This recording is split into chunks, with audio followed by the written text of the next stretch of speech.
Bueno, entonces mi nombre es María Clemencia Jaramillo, yo soy nutricionista dietista, soy nutricionista en la clínica con los pacientes hospitalizados y estoy feliz de acompañarlos en este ratico que vamos a hablar de un tema que mucha gente nos habla, porque la alimentación hablan muchas personas, pero a veces nos quedamos con muchas dudas: qué debo hacer, qué no debo hacer y cómo me debo comportar con ciertas cosas. Vamos a hablar de la alimentación en el paciente trasplantado o que va a ser trasplantado, que está en pre-trasplante. ¿Cuál es el objetivo de un trasplante? Pues prolongar nuestra existencia, prolongar la vida con la mejor calidad posible. Y tiene que ver mucho con la alimentación que tenemos. Entonces hay diferentes etapas. Podemos estar en etapa de pre-trasplante, donde estamos esperando un órgano y donde tenemos ciertas condiciones de salud que nos impiden hacer algunas cosas o que nos impiden comer algunos alimentos. Ese estado nutricional puede estar con problemas de malnutrición por exceso o con problemas de obesidad o sobrepeso. Generalmente, si estamos esperando un trasplante y tenemos dificultades con un órgano, pues vamos a tener generalmente problemas con el peso en déficit, vamos a tener problemas de desnutrición o malnutrición. El posoperatorio del trasplante, el inmediato, cuando ustedes están en la UCI después de recibir un órgano, es una alimentación diferente, ¿cierto? Porque puede que se requieran soportes nutricionales que van a ser por sonda o por venas, que se llaman nutriciones parenterales, para poder lograr esperar estabilizar el paciente y que el paciente pueda volver a recuperar su vía oral. A veces pasa, a veces no pasa, el paciente se extuba rápidamente, o sea, se le quita la ventilación mecánica, el tubito en la boca y se le puede dar alimentación. Otras veces nos demoramos otro poquito y eso hace que tengamos que dar alimentación. Entonces, con soporte nutricional, que es la que les contaba que es por una sondita o por las venitas. Y en el post-trasplante, cuando ustedes ya están caminando, cuando están en una habitación, cuando ya se fueron para la casa, ahí tenemos que tener unos cuidados nutricionales, porque si no tenemos esos cuidados nutricionales podemos tener problemas con la medicación, podemos tener problemas con el estado nutricional, ya sean por déficit o por excesos, que nos van a traer otro tipo de problemas. Entonces ahí empiezan las complicaciones como la diabetes, como la hipertensión, si no la teníamos antes, como la obesidad, sobrepeso o la desnutrición en los casos que no haya buen consumo de alimentos. Entonces, cuando empezamos a mirar, pero ¿qué pasa después de un trasplante? O sea, nosotros queremos que ese paciente llegue al trasplante con un estado nutricional óptimo. Cuando el paciente llega acá y nosotros podemos identificar que tiene algún riesgo nutricional, hacemos los cambios para que ese paciente pueda estar mejor nutrido, que coma bien, ¿cierto? Que tenga buen consumo de alimentos y que tenga la posibilidad de tenerlos. Que escoja bien los alimentos que se va a comer, porque a veces podemos tener la plática para comprar los alimentos, pero nos vamos y hacemos unas escogencias inadecuadas.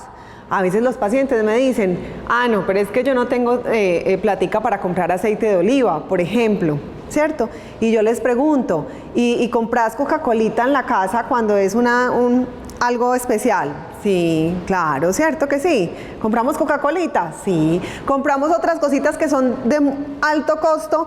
Porque a veces escogemos mal lo que estamos comprando.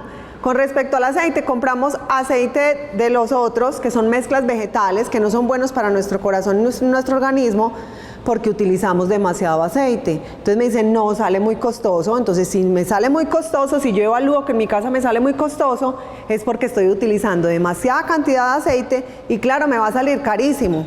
Entonces, porque una botellita de aceite de oliva va a valer lo mismo que valen 3 litros del otro.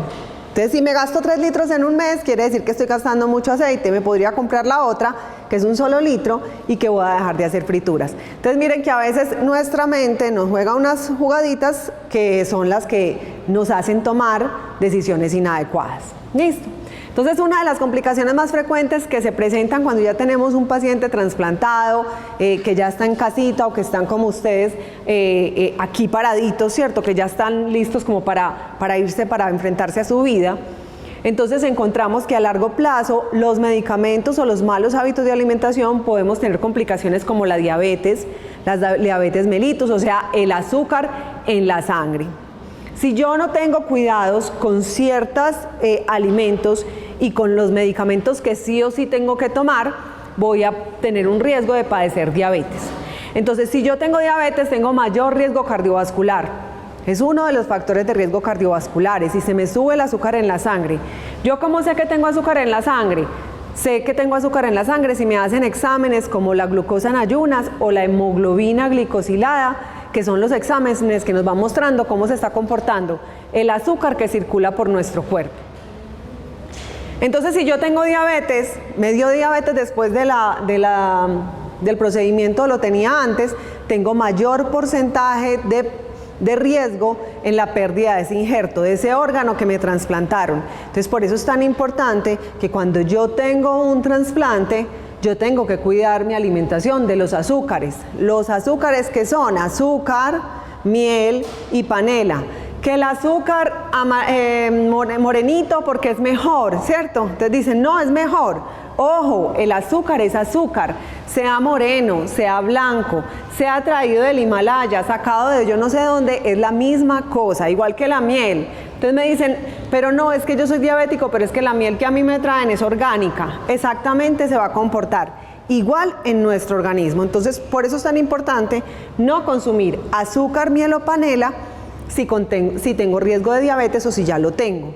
Si yo no tengo diabetes, debo hacer un consumo moderado de ese alimento.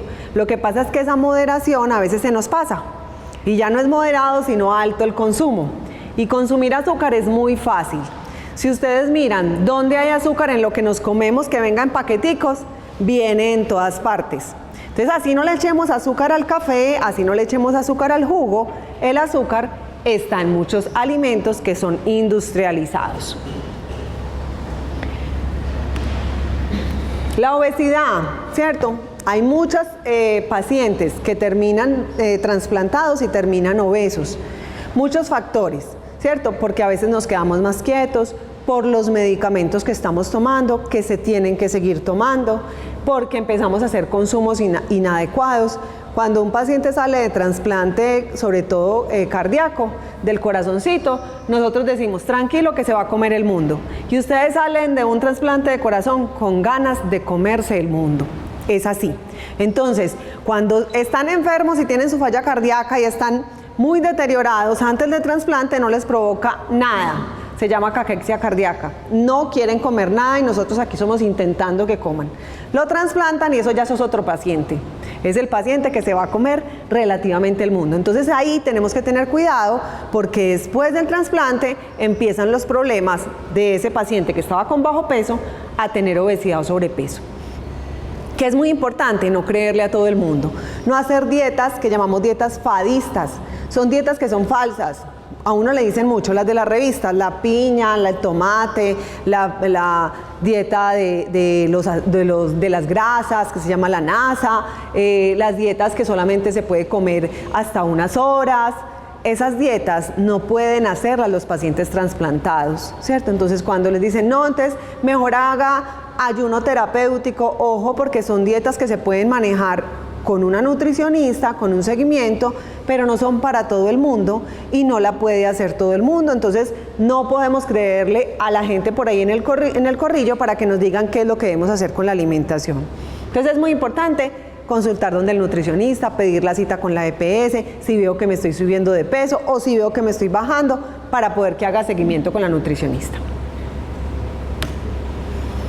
La dislipidemia, ¿qué es la palabra dislipidemia? Que el colesterol o los triglicéridos se nos suben, ¿cierto? Se nos elevan, lo tenemos en un rango que no es adecuado.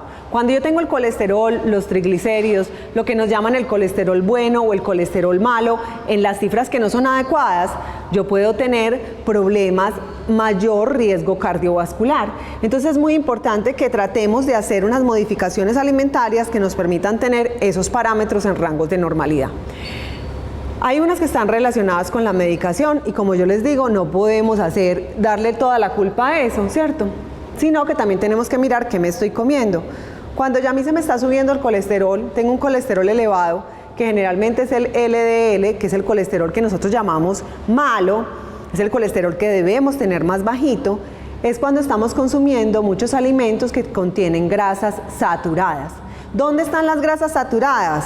En la crema de leche, en la tocineta, en las papitas fritas, en los productos de panadería, en la empanada, el buñuelo, todo eso tiene grasa saturada, ¿cierto? Y los alimentos que las contengan, las mantequillas, las margarinas, los aceites vegetales en general, son grasas saturadas y eso va a hacer que tengamos más riesgo cardiovascular porque podemos tener colesterol alto que nos va a hacer ateromas, o sea, plaquitas en nuestras arterias.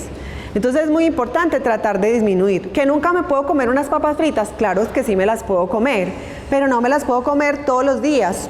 No me las puedo comer papita frita, hamburguesa, pizzas, le echo crema de leche a todas las ensaladas porque no me gusta la ensalada, entonces siempre la lleno de crema de leche, o la fruta, o hago salsas muy condimentadas y con mucha crema de leche, o con mucho queso crema, o con muchos alimentos que contengan grasas saturadas. Entonces no es que nunca no lo podamos comer, sino que tenemos que hacer moderación de esas grasas saturadas. ¿Y dónde están las grasas buenas? Las grasas buenas están en los aceites de buena calidad, como el oliva, que es el aceite por excelencia para poder tener unos ácidos grasos monoinsaturados y poliinsaturados que nos permitan, tener un control cardiovascular adecuado. Y el aguacatico, ¿cierto? Que cuando están en cosecha debemos tratar de consumirlo. También las aceitunas, que no son de nuestra cultura, pero que si de vez en cuando estamos en una parte y nos dan aceitunas, no las podemos comer sin ningún problema, ¿cierto? Ahí es una cosa muy importante porque esos son factores de riesgo cardiovascular y los factores de riesgo cardiovascular no los sabemos todos. Lo que pasa es que a veces nos entran por aquí, nos salen por aquí. El ejercicio, no consumir alcohol, ¿cierto? O sustancias que nos dañen nuestros órganos, no estar muy sedentarios, hacer actividad física y una actividad que se llama una actividad no derivada del ejercicio.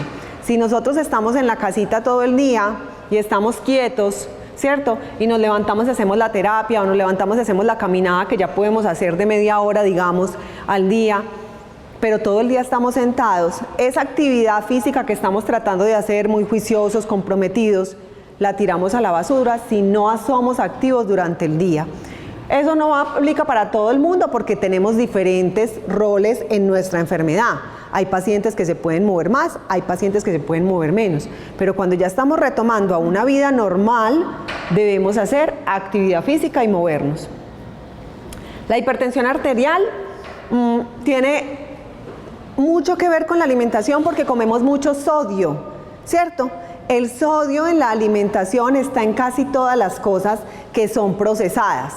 Un jamón es alto en sodio, los panes tienen sodio. ¿Saben dónde está el sodio? Que a veces ni siquiera nos caemos en cuenta de que está en las gaseosas, en las bebidas carbonatadas, tienen mucho sodio. Entonces tratar de no consumir esos alimentos en grande cantidad para poder lograr que tengamos un control de nuestra presión arterial. ¿Significa no comer con sal? No, significa quitar el salero de la mesa, que es una buena estrategia para controlar. A veces sin probar la sopa, le estamos echando sal, porque está simple. Sin probar la carne, le estamos echando sal. El aguacate siempre tiene que tener sal, o sea, son cosas que también nos vamos metiendo acá con el consumo de la sal. Con seguridad que si nos acostumbramos al consumo de alimentos de una manera más natural, va a ser mucho más fácil para nosotros consumir las cosas sin azúcar, consumir las cosas sin sal adicionada. Entonces, por ejemplo, los tintos. Entonces el paciente que se toma 3 tintos le echa 3 cucharadas a cada tinto, ahí tenemos 3 cucharadas diarias, ¿cierto? Esos alimentos los debemos tratar de consumir en su manera natural y acostumbrarnos a ese sabor natural. El tinto es amargo, ¿cierto? El café es amargo. Lo que pasa es que nuestro cerebro está preparado para que sea dulce, pero realmente debe ser amargo. La osteoporosis es una también de las complicaciones que se presentan en el paciente después de un trasplante, y eso se presenta porque hay una pérdida de masa ósea y está estudiada que en 6 meses se puede presentar. ¿Qué tenemos que hacer? Consumir buen calcio. ¿Dónde está el calcio? Está en los lácteos, en la leche, y podemos consumir leche sin tanta grasa o leche inclusive entera, pero consumir en moderación de esos lácteos, en el queso, en el quesito, en la cuajada, en el yogur. Ahí están los alimentos altos en calcio y en vitamina D. y la movilización. Si yo no me muevo, yo voy a tener más riesgos de que ese calcio no haga sus funciones y que el sedentarismo me ayude a tener problemas como obesidad, como sobrepeso y tener dificultades con la absorción del calcio. Entonces, a todo esto, esas complicaciones que se presentan y que entonces voy a poder sufrir de esto, un montón de cosas que son riesgos que se tienen, vamos a mirar qué es una alimentación saludable. Y miren que en este cuadrito hay varios ítems, ¿cierto? Una alimentación adecuada, balanceada, controlada en calorías y moderada y variada. ¿Y qué significa adecuada? Que contenga todo lo que yo necesito, ¿cierto? En las cantidades adecuadas. Balanceada quiere decir que yo no puedo consumir unos alimentos en mucha cantidad y los otros en poco. Yo necesito la cantidad adecuada de cada macronutriente o micronutriente. Entonces, cuando hablamos mal del azúcar, es no porque queramos decir que el azúcar para todo el mundo lo tenemos que satanizar y decir que nadie se lo puede consumir, sino que lo consumimos en las cantidades inadecuadas. Ahí es donde el patrón de la alimentación saludable empieza a tener problemas, es cuando consumimos inadecuadamente las cantidades. Debe ser variada y eso es muy importante. Cuando yo hablo de un grupo de alimentos, hay 7 grupos de alimentos en nuestra alimentación y esos 7 grupos de alimentos deben estar presentes en las cantidades adecuadas y dentro de ese grupo de alimentos también tenemos que hacer variación. Ejemplo, ¿usted come verduras? Sí, yo como verduras. ¿Qué comes? Lechuga. ¿Y qué más? Lechuga, no más. Ahí esa alimentación no es variada, no es saludable porque no está consumiendo dentro de un grupo de alimentos una variedad que nos permita tener de todos los grupos de alimentos. ¿Qué pasa? Que todos los alimentos son maravillosos, ninguno son súper buenos y son maravillosos y nos van a quitar las enfermedades, ni son milagrosos. Y ojo con esto, que las redes sociales nos están enseñando que hay alimentos milagrosos. Ningún alimento quita ninguna enfermedad, ninguno. No se ha mostrado en ningún estudio. Lo que mejora las enfermedades y lo que protege de riesgos es alimentación saludable. Entonces no hay uno tan malo ni uno tan bueno. Significa que tenemos que comer de todos los alimentos, de todos los grupos y ser lo más variados posibles en la alimentación. Tener una alimentación saludable es muy difícil. No, necesitamos conciencia y necesitamos empezar a hacer cambios en nuestra alimentación que vaya con el tiempo. No significa que lo hacemos mientras nos sentimos un poquito enfermos, nos cuidamos mucho. Y ya cuando nos sentimos aliviados, volvemos a los patrones inadecuados. Entonces es muy importante que estos patrones de alimentación que deben ser saludables, deben ser por el tiempo de hoy hasta que ya Diosito nos necesite. Entonces, las calorías son individualizadas, no todo el mundo necesita las mismas calorías. Eso lo determinamos cuando sabemos el peso del paciente y la condición del paciente, y eso va cambiando según el paciente y su condición. Entonces, no todo el mundo necesita 2.000, ni todo el mundo necesita 1.500, ni todo el mundo necesita 1.200. El sodio debe ser menor a 2.400 miligramos, y eso de qué habla? Habla de la sal que le echamos en la mesa a los alimentos. Cocinen con sal. No cocinen con caldos de gallina, ni con sobrecitos, ni de costilla, absolutamente nada de eso, porque eso tiene una sustancia que se llama glutamato monosódico. Y esa sustancia es alta en sodio. Además es una sustancia que no es buena para nosotros, ni para el hígado, ni para absolutamente ningún órgano. Entonces no debemos consumir esos alimentos, esos condimentos en polvo o en cubito para hacer nuestra alimentación. Con seguridad que si ustedes le echan un cubito a esa sopa que va a ser para 7 personas, ustedes esos 2.400 hace rato se los comieron en una sola porción. El alcohol, disminuir al máximo su consumo. Si son consumidores de alcohol, deben preguntarle a su cardiólogo qué cantidad pueden consumir y con seguridad les dirá que nada. Entonces, idealmente, no consumir alcohol. Cafeína, evitar el exceso. Entonces, en este momento, el café es bueno o malo. Entonces, yo no sé si el café me lo puedo tomar o no me lo puedo tomar. ¿Qué pasa con el café? El café lo que necesitamos hacer es que tengamos una moderación en el consumo porque contiene cafeína y la cafeína es un estimulante del sistema nervioso central. Si yo consumo mucha cafeína también me puede dar taquicardia, ¿cierto? Me puede dar un aumento en las palpitaciones. Entonces es muy importante que tengamos esa moderación. ¿Cuánta moderación es? De 3 a 5 tazas, depende del tamaño de la taza del café, y no consumirla con azúcar. El cigarrillo, obviamente, evitarlo. El consumo de macronutrientes, como les decía ahorita, macro y micronutrientes, porque están macro, que necesito más cantidad, y micro, que necesito menos cantidad. Los azúcares restringidos, ¿cierto? En la medida de lo posible no consumirlos. Si los voy a consumir, que sean en pequeñas cantidades, siempre y cuando no tenga diagnosticada una diabetes o una prediabetes. Hay medicamentos que también nos aumentan los riesgos, como los medicamentos que ustedes generalmente tienen, la ciclosporina o el traculimos.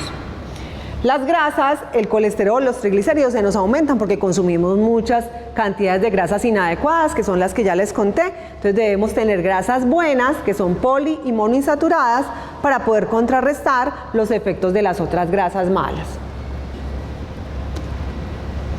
El aceite de oliva del aguacate, acuérdense que son las grasas que son buenas, aceite de oliva, aguacate, frutos secos, son las grasas poliinsaturadadas, que son las que debemos consumir en nuestra alimentación. Cuando uno tiene diferentes estrategias para disminuir el consumo de grasas, por ejemplo, si hacía el huevito con mantequilla o manteca, no utilizar mantequilla o manteca, sino utilizar una sartén que sea de teflón para no tener que echar aceite, o utilizar aceite de oliva o un poquito de leche para que no se pegue. Cuando yo vaya a hacer el pollo, quitar la piel del pollo, porque la piel es la que contiene más colesterol, quitar la piel del pollo y así utilizar ya el pollo cocido o asado o como lo vaya a hacer.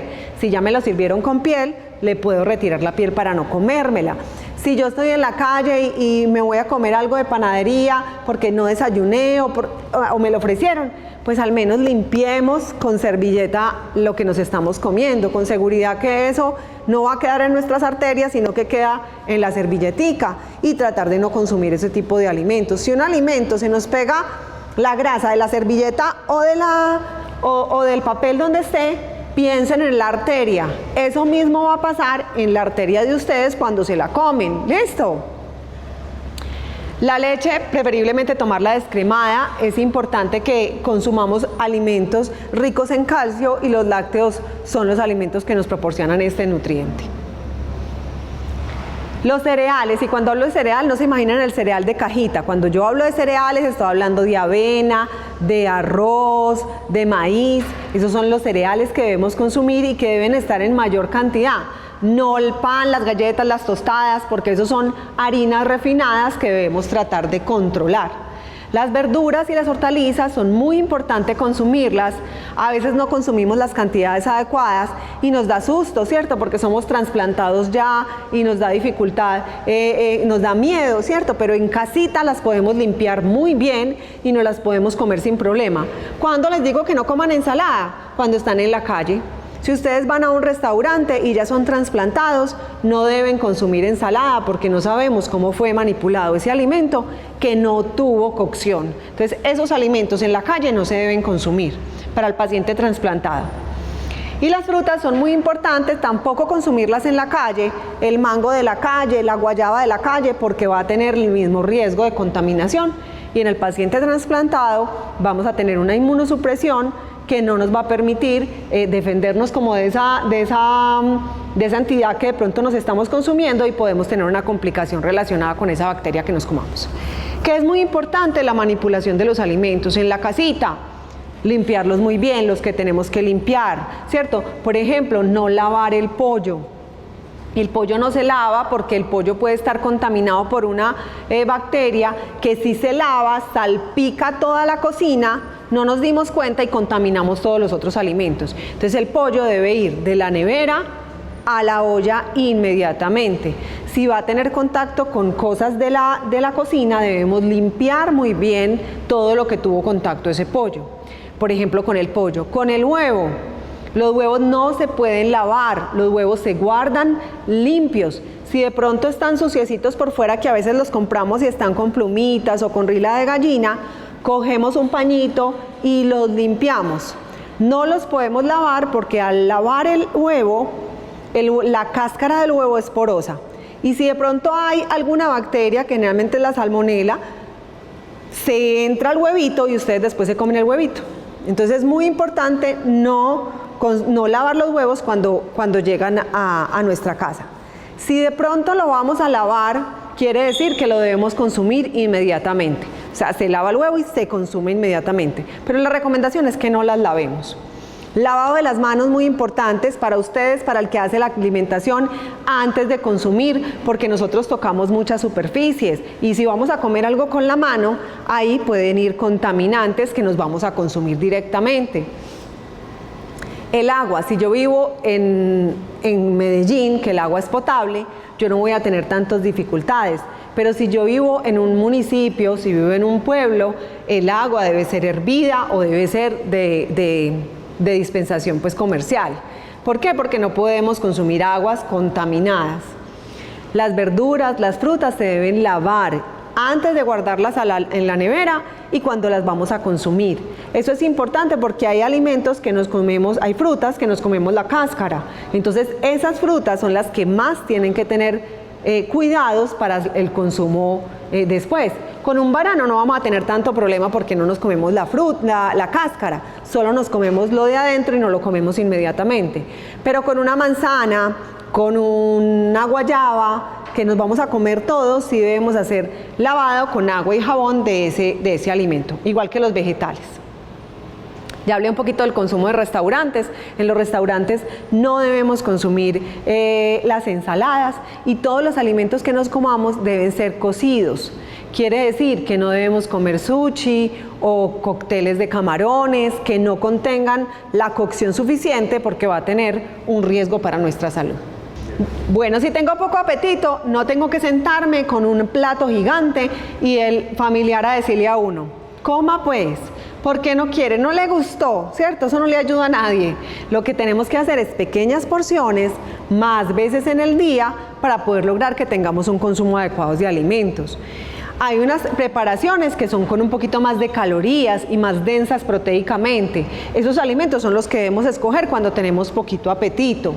Y utilizar, por ejemplo, la leche nos permite hacer preparaciones más densas calóricamente. Utilizar leche en polvo, utilizar sorbetes, batidos que hagamos con leche, coladas enriquecidas con leche en polvo para que logremos mejorar el aporte de calorías y de proteína. Si yo me siento...